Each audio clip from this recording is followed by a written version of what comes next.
assalaamu calaykum. Mid ka mid ah buuraha dhexdooda waxaa dhex socday Nebi Ciise calayhi salaam.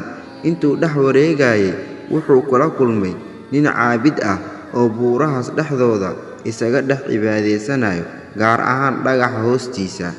Nebi Ciise calayhi salaam ayaa ku yidhi, warniyow, naftaada ma guri u dhisid si aad ugu dhex cibaadaysato? Qabow iyo kuleel waa ku dilayay. Wuxuu yidhi, guud ahaan cimrigaygu waa 700 sano.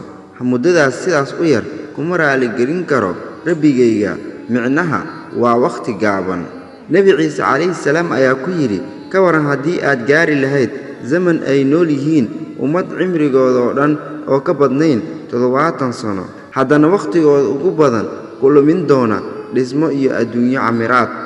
Ninkii intuu yaabay buu yidhi, kuwaas maxaa ka jaahilnimo badan? Wallaahi haddii aan qoomkaas gaari lahaa cimrigaas sidaas ah, sujuud baan ku dhammaysan lahaa. Fadlan haddii uu ku soo gaaro fariintan, gaarsii walaalaha khayrka. Mahadsanid.